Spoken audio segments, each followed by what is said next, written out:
Olá, muito boa noite. É com muita alegria que a gente está aqui para começar mais um momento de reflexão, a gente falar um cadinho do nosso amado Evangelho. E a gente espera, com o auxílio dos bons espíritos, que a nossa fala seja carregada de amor, de alegria, de esperança, que todos se sintam abraçados, se sintam envolvidos por essa energia boa, pela presença do Mestre. Agradeço muito aos amigos do Recanto que sempre nos acolhem com paciência, com amor, com alegria. Que Deus os abençoe na tarefa. E eu espero verdadeiramente poder contribuir. Nós vamos falar aqui hoje sobre um tema interessante: seguir Jesus. O nosso desafio de hoje é pensar sobre esse tema. Nós vamos nos guiar por um versículo. Ele está no Evangelho de João, no capítulo 8, verso 12. E outra vez lhes falou Jesus, dizendo: Eu sou a luz do mundo. O que me segue não anda em trevas, e terá o lume da vida. Esse versículozinho, né, ele é grande, tem muitas coisas para a gente pensar, mas como sempre a gente faz, vamos contextualizar o versículo. O Evangelho de João, nós podemos dizer, se nos Evangelho de Mateus, de Lucas e de Marcos, nós temos a presença de um Jesus humano, o Jesus ser encarnado, mas com sua fidelidade a Deus, com suas capacidades divinas. No Evangelho de João, nós temos um Cristo divino que se fez humano. Então há uma perspectiva interessante sendo construída, porque nós temos esse Cristo, que é essa representação dessas esperanças sagradas. João, ele não começa com o ser humano, ele começa com a presença do Cristo, do Verbo. E o início do Evangelho de João, ele retoma a narrativa de Gênesis, aonde, da mesma forma que é dito lá no livro mosaico, no princípio, Senhor Deus, tananã, tananã. Aqui nós vamos ter no Evangelho de João, no princípio era o Verbo. E o Verbo estava com Deus, e o Verbo era Deus. Então, nós temos uma intertextualidade, um diálogo de textos. João não começa escrevendo o evangelho dele do nada. Ele está apropriando-se de uma cultura, de uma narrativa. Ele está propondo um diálogo, mas nesse diálogo ele incrementa, ele traz novas informações, ele parodia aquilo que foi proposto. E se a gente observar no livro de Gênesis, o primeiro elemento, haja luz, e houve luz. Deus estava sobre as águas, a terra estava como que disforme, envolvida pelas sombras e pelas trevas. Mas, né, com essa manifestação divina, essa terra disforme, vazia, ela foi preenchida de luz. Haja luz. E Deus viu que era bom. De tal forma, o Verbo, esse Verbo que é também a luz dos homens, primeiro elemento que se fez manifesto pela ação divina, a claridade. Cristo, essa luz que veio para brilhar infinitamente na Terra. A luz é o elemento organizador e orientador da criação. A partir da luz, as coisas foram possíveis. Foi a partir desta luz. Como também, se a gente imagina Jesus, ele é responsável por dois movimentos importantes diante da Terra. O movimento primeiro é o da vida material. A vida material surge na Terra devido a essa luz, essa comunidade de espíritos puros que projetam o orbe, que vão estabelecer, trabalhar para que as condições ideais a Terra chegue e possa servir de palco evolutivo a muitos espíritos. Mas ele é também o Senhor da vida moral. É a partir do Cristo que a vida moral ela surge, trazendo aí as bases, os roteiros para essa vida em abundância. No Gênesis é o primeiro elemento que orienta, que organiza. E Deus viu que era bom. Não é controle de... Aqui a gente precisa ver esse controle de qualidade, né? Às vezes a gente, de forma muito ingênua, a gente coloca, né? Poxa, né? Que é isso? Mas existe um detalhe aqui. E Deus viu que era bom. Existe a sutileza. O Criador estava estabelecendo referências, estabelecendo parâmetros. Se existe alguma coisa que é boa, essa coisa serve de referência, serve de orientação. Pensemos, lá no Livro dos Espíritos está lá: o bem é sempre o bem. E o mal é sempre mal. Não há sofisma que torne o mal bem, nem o bem mal. Não há sofisma. Não existe ideia atrapalhada humana que possa modificar isso. Quando o pensamento divino estabelece as suas referências, é preciso convirmos que nós temos diretrizes seguras. Porque Deus, né? E aí a gente pode pensar, inteligência suprema. O que é inteligência suprema? A gente, enquanto inteligências, a gente pode propor o universo de várias formas. De várias maneiras. Muitas, muitas, muitas e muitas. Só que tem um detalhe. A pergunta é: qual dessas formas se sustentaria ao infinito e além?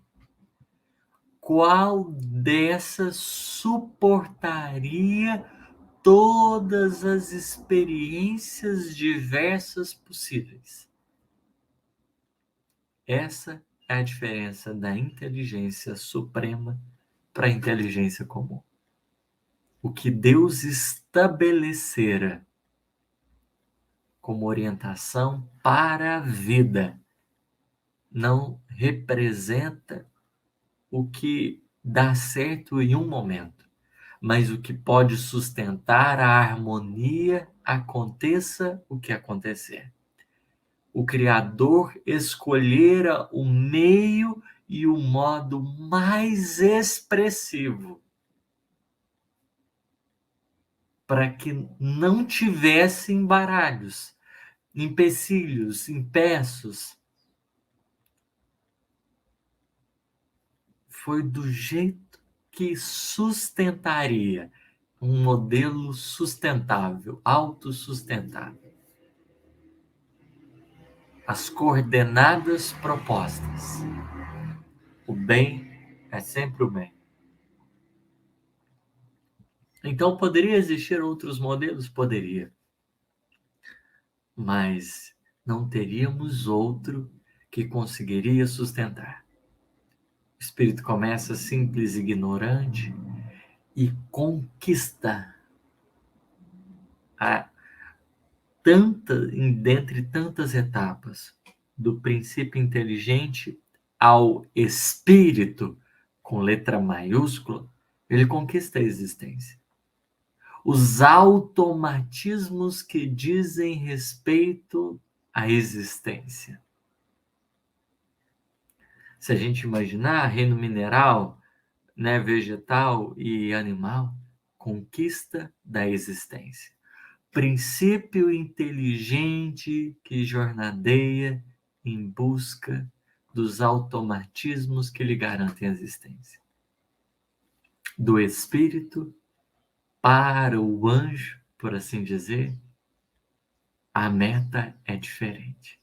Se os automatismos da existência já foram conquistados, surge agora um outro campo de necessidades. Os automatismos da alma. O bem tem que se tornar constante. É o desafio da vida. Primeiro da existência, depois da vida. O Cristo nos auxiliou na vida material, mas também é o condutor da existência da vida moral. E é por isso que, pensando nessas diretrizes divinas, como foi estabelecido, você vai evoluindo, evoluindo, evoluindo, evoluindo. Você vai subindo, subindo, subindo, subindo, subindo, subindo, subindo, subindo. E quanto mais você sobe, mais você tem capacidade de descer. O universo é autossustentável, porque quanto mais você se eleva, mais você tem condições de ajudar.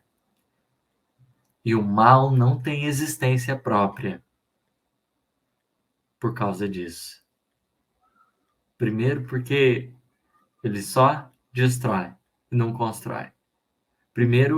Segundo, porque aqueles que o praticam, de certo modo, eles estão limitados pela lei de interdependência, o princípio da interdependência. Então, nenhum espírito consegue existir sozinho. Nenhum espírito. O princípio da afinidade, o princípio da sintonia nos conecta. Nós somos interdependentes. Então, nenhum espírito consegue manter-se totalmente isolado. E se existe pontos de conexão, se existe contato, logo já há indícios de amor. Esse amor que Emmanuel, né, vai nos falar enquanto conexão. Mas, sobretudo, não existe, o mal não se sustenta porque a lei de cooperação rege a lei de progresso. Quanto mais você tem condições de dar, mais você vai ser apresentado, responsável por aqueles que mais precisam. E é por isso que quem mais ama auxilia quem menos ama. E se a gente imaginar os espíritos degredados que chegaram na Terra, o que eles ganharam de presente? Punição? Não. Jesus acolheu-os com todo o amor para que eles pudessem aqui evoluir. Eles ganharam de presente um espírito crístico que se comprometeu em auxiliá-los nas suas necessidades. Isso quer dizer que o movimento estabelecido pelo pensamento divino é da suprema cooperação. superiores e inferiores, como vai trabalhar Kardec, se unem. Porque os superiores não ficam no plano separados da coletividade, das almas, dos corações. Eles volvem aos corações mais necessitados. Eu sou a luz do mundo. Jesus não é simplesmente a luz dos espíritos que brilham, estão lá longe. É a luz do mundo, porque ele assumiu compromisso com a terra. Ele se vinculou aos nossos corações. Esse é o movimento. Imaginemos, quando a gente pensa em Jesus, lá naquela oração aos discípulos, que é a oração que ele faz, vem do coração dele. Senhor, eu não os peço que os tire do mundo, mas que os livre do mal. Não fostes, e aí ele vai dizer também aos discípulos, não fostes vós que me escolhestes, eu escolhi a vós. E tudo que aprendi de meu Pai vos tenho ensinado. Houve uma decisão pessoal. Depois que você chega ao patamar da perfeição moral, depois que você aprendeu a cuidar de você mesmo, a tarefa que se descortina é cuidar de todos aqueles que vêm na retaguarda. Esse é o treinamento para ser Cristo. Treinamento para conduzir a evolução de outros corações. O Cristo é aquele que assume um compromisso de ser luz do mundo. O elemento orientador e organizador. De tal modo, o compromisso dele, conforme está dito lá na Cristo Consolador, o Espírito Verdade, Jesus Cristo é o vencedor do mal. A tarefa dele é contra as trevas, vamos assim dizer, né? Não numa perspectiva dicotômica. Jesus não trabalha assim, estou lutando contra o mal, estou educando corações. Mas o desafio dele é orientar a humanidade de modo que todos nós tenhamos condições de evoluir dentro do princípio da elasticidade da parábola do joio e do trigo, em que o joio e o trigo vão crescer juntos, mas com a certeza da ceifa. A terra estava sem forma e vazia. Haja luz. O Cristo, por isso mesmo, não pode ser considerado apenas luz do mundo por orientar a evolução planetária junto à comunidade de espíritos puros. Mas ainda interiormente, deve ser considerado no nosso mundo, ainda sem as formas sublimes, ainda sem a expressão divina que lhe é característica. O Cristo pode ser considerado a luz orientadora do nosso desenvolvimento, dessa maturidade psicológica, dessa maturidade do senso moral que Kardec vai tratar. Essa maturidade tão importante, tão expressiva. Pois bem, pensar na luz do mundo é no compromisso que Jesus assumiu com a terra, de administrar as nossas vidas, de modo a diluir o mal, de modo a diluir as nossas imperfeições, educar as nossas almas, nos dando um desafio: não sermos impiedosos. A impiedade, conforme o Espírito Verdade nos convida, sede vós os vencedores da impiedade. É o nosso desafio.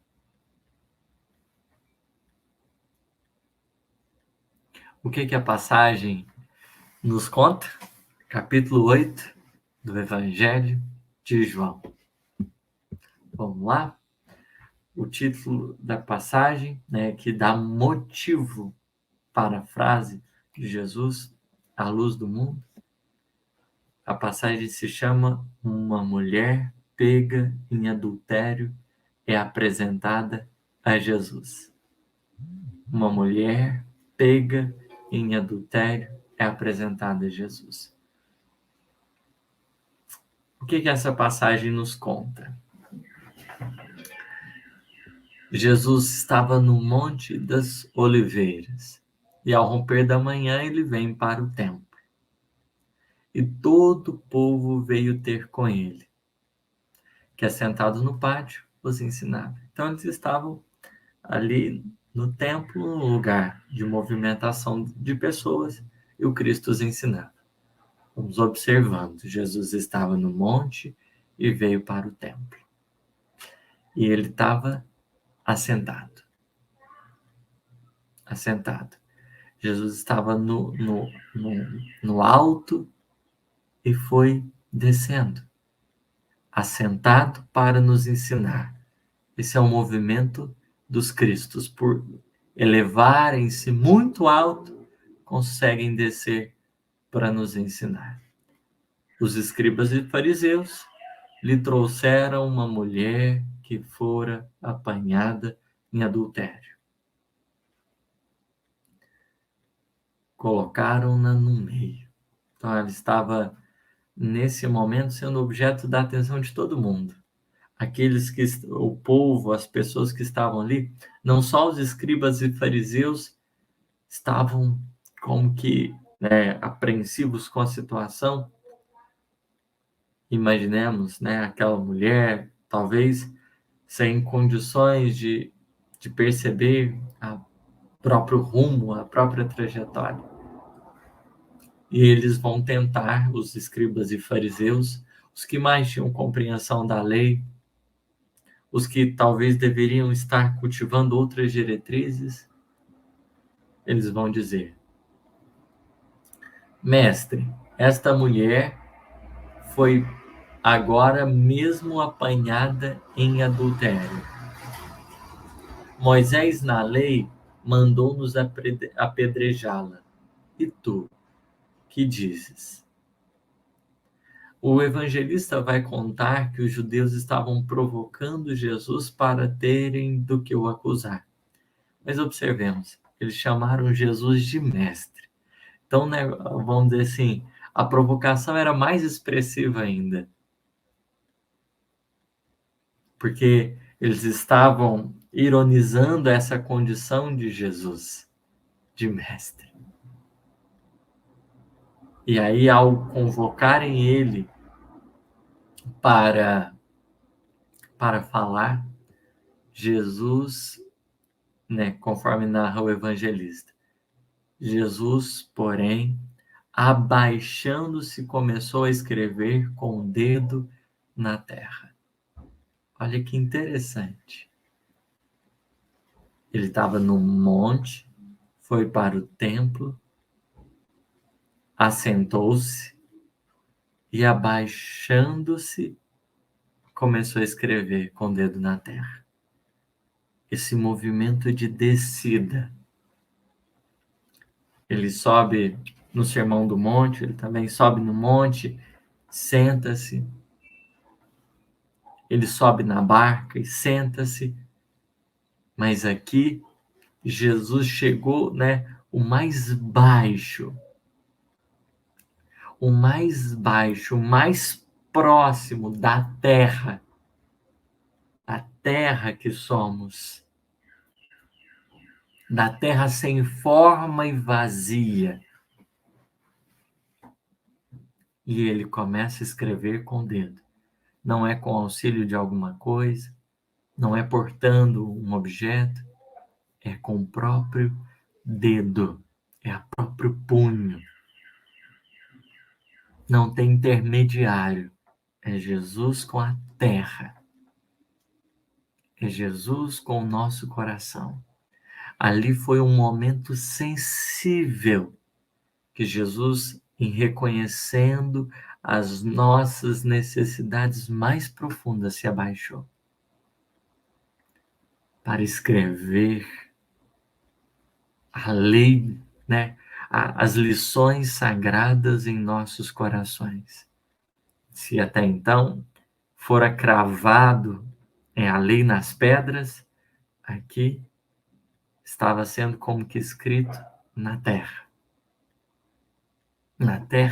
das nossas almas. E como eles perseveraram em fazer-lhes perguntas, ergueu-se e lhes disse: quem dentre vós estiver sem pecado, atire-lhe a primeira pedra. O silêncio de Jesus não bastou. Ele teve que oferecer uma resposta. Nesse momento que ele precisa dizer a resposta, ele se ergue. Então, observemos que essas movimentações todas, elas são simbólicas e oferecem-nos precioso recurso. Jesus foi no ápice dessa ligação, mas diante do mal soube se elevar para demonstrar a autoridade. A autoridade. Quem dentre vós, e observemos, quem dentre vós estiver sem pecado, atire-lhe a primeira pedra. A premissa é: somente quem já se depurou tem condições de analisar os erros e quedas dos outros. Somente quem é imaculado pode sentenciar, orientar os processos da justiça. E quem é quem é que nunca errou? Até Jesus, no seu processo evolutivo, já quedara. Já tiveram suas lições, possivelmente. Quem é? Deus. Somente Deus é capaz de orientar os processos da evolução de cada coração. Então, o mestre estava desarmando, propondo um ato de reflexão para desarmar, mas também nos fazendo lembrar da paternidade divina, que podendo nos julgar não nos condena, que podendo reconhecer as nossas falhas, escancará-las, não o faz. Aí Jesus volta a escrever na terra.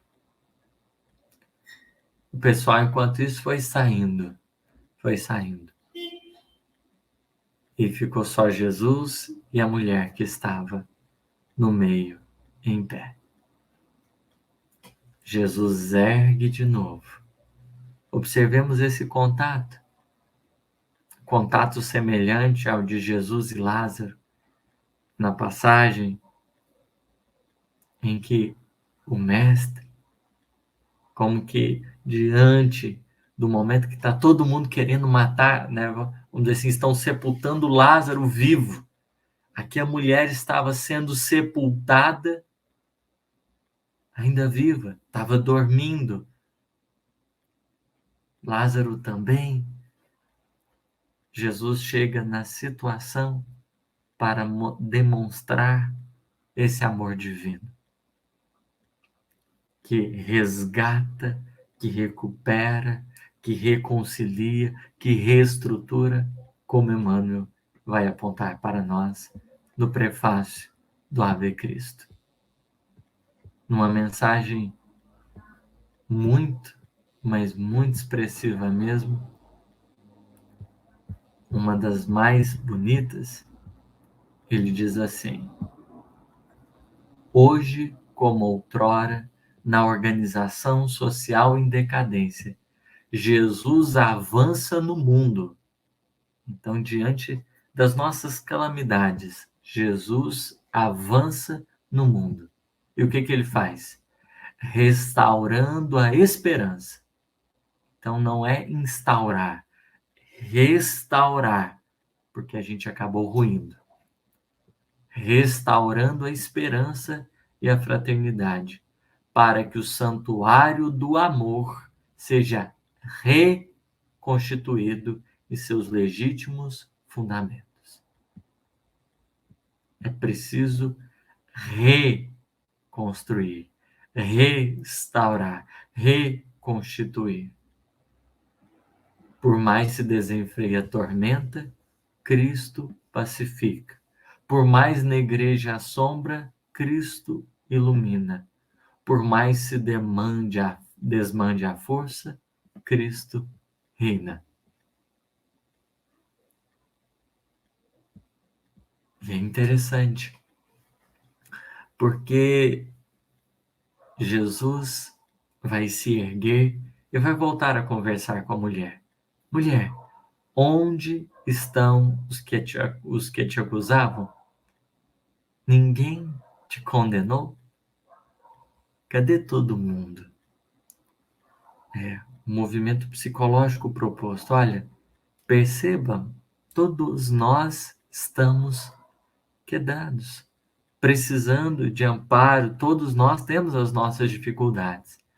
Não existiu ninguém, e nem dentro dela, né, ninguém te condenou, nem Deus a condenar. Ninguém. Ela respondeu: ninguém, Senhor, ninguém. E aí Jesus vai dizer: nem eu tampouco te condenarei. Vai e não peques mais. Olha, Jesus deixa claro, ele poderia fazer alguma coisa, mas quem não tem culpa no cartório, não faz. Quem tem juízo, quem tem sabedoria, poderia fazer o mal. Porque o espírito que alcançou a perfeição moral é o espírito que escolheu o bem. Ele não deixou de ter livre-arbítrio. Ele escolheu o bem. Mas ele poderia, se quisesse, fazer o mal. Ele não faz por escolha. Nem eu tampouco te condenarei. Se eles que estão nessa condição ainda limitada não o fazem, diante da minha condição, não vai ser eu. Vai e não peques mais. Emmanuel, no prefácio do Ave Cristo, depois de falar dessa presença iluminativa do Mestre, ele vai dizer: a obra do Senhor, porém, roga recursos na concretização da paz. Pede combustível para a luz e reclama boa vontade na orientação para o bem. A ideia divina requisita braços humanos. A bênção do céu exige recipientes. Vai e não peques mais. O trabalho divino pede colaboração sua. Vai e não peques mais. Lembra que você não encarnou com esses objetivos. Vai e não peques mais. Lembra que os objetivos divinos são outros. A sua natureza te indica outra coisa. Vai. né, volta às experiências da vida mais conscientes, é preciso reconhecermos que os céus conta com os nossos corações, conta com as nossas almas. Jesus foi no ápice o contato com a terra. E é a partir desse momento, nessa passagem, o que acontece? A luz brilha mais intensamente. O desastre não aconteceu porque a luz brilhou na terra sem forma e vazia. E aí, depois de dizer vai, não peques mais, Jesus vai dizer: eu sou a luz do mundo. O que me segue não anda em trevas, mas terá o lume da vida. Ele é a luz do mundo, veio para brilhar sobre os nossos corações, orientando-nos o trabalho renovador, orientando-nos a proposta redentora. E quem quiser ser meu discípulo, tome a sua cruz e siga-me. Convite do mestre, ir após ele. Depois, Cristo tem que ir na frente, na dianteira, porque ele é o elemento orientador e organizador, é o parâmetro, a referência para a vida moral no orbe.